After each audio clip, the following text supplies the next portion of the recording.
So I started as a journalist way back in the day. I was an editor of Next Generation magazine, which is an old video game magazine, and then I was launch editor of IGN.com a million years ago, and then I spent 10 years at an independent developer. Probably the biggest game we were known for that was original was Death Jr. At Foundation 9 and Digital Eclipse, I did everything from like level design, and when I left I was like the vice president of business development. And before joining Microsoft 3 years ago. I've always been a huge fan of XBLA. Like I love kind of short form game experiences. I knew some guys who had gone up to Microsoft who I'd previously worked with, and were like, you need to get up here, and so I was like, sweet. And so yeah, I worked on XBLA for 3 years, which was fantastic. So I was a portfolio director for Microsoft Studios, which is Microsoft's first party publisher. And so helping to find great games, find good developers, work with them, and then get the games out in a successful way. So I guess my title now is Director of ID at Xbox, which is the Xbox Independent Developers Self-Publishing Program. ID at Xbox. Yep. Did you help develop the name for that? The name was developed by a team. I was on the team.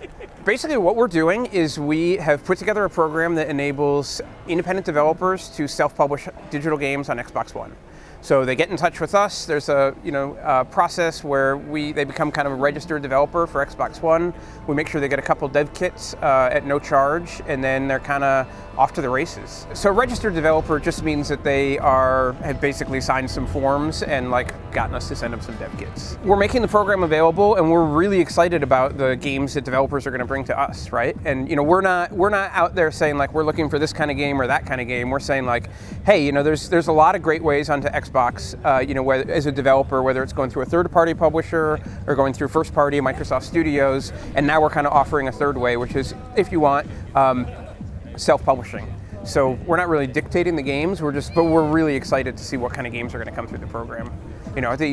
At the end of the day, we really are just excited about making sure that our players have access to tons of original content. So I think this is probably the best way to do it. There's a lot of reasons to still go with a publisher. I mean, I think self-publishing is a great option for a lot of developers, but going with a publisher, you can get financing, you can get quality assurance, you can get promotion and marketing. There's a lot of things you can get that for a certain kind of developer, they just want to be heads down, they want to focus on the game, and that's fantastic. To us, it's not about this is better or that's better. It's just about giving developers choices.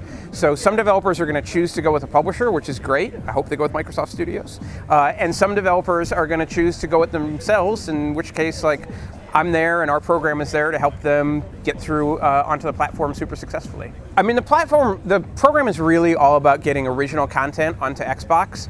There's no like exclusivity provision, like it must be exclusive for X amount of time or that sort of thing.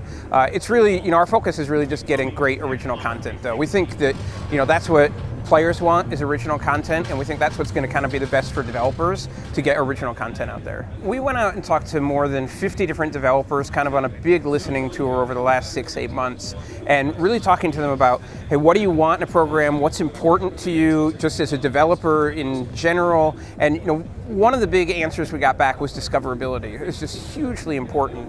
And we think back to the way things went on the Xbox 360. We had a self-publishing platform called Xbox Live Indie Games, which was really cool. Some amazing games on XBLIG. But those games were in a separate marketplace, and we got some comments that, for casual players, it could be tough to find them. And so now on Xbox One, we really have this philosophical view that a game is a game is a game. And so all the games on the platform, whether they're developed by an independent developer and self-published or come through a publisher, are all going to be there together. And we have a huge array of different methods for people to discover them. Phil talked about some of them in the briefing, but like, whether it's, most popular or trending, there's ways you can see what your friends are playing and also sort of what your gaming community is playing that we think is going to be a really interesting way to surface content. We've also got game DVR and upload, so you can record some footage of yourself playing a game, put your own spin on it, upload it so your friends can see it, and we actually think that's going to be a great way for games to kind of spread virally too, just being able to physically see like what your friends are playing. When I think about Xbox One and kind of like all the different features we're offering, whether it's Connect, Smart Glass, Game DVR, some of the stuff we're doing with cloud compute. There's just a ton of stuff you can do on Xbox One, even down to like the controller. I don't know if you've gotten to use the controller yet, but just the feedback on the triggers. There's so much you can like do with Xbox One that you can't do anywhere else. To me, it's just a really exciting, compelling development platform. I guess the final message for indie developers is you guys are great. Please develop for Xbox One. Get in touch at id@xbox.com and let's talk about how to get you on the platform.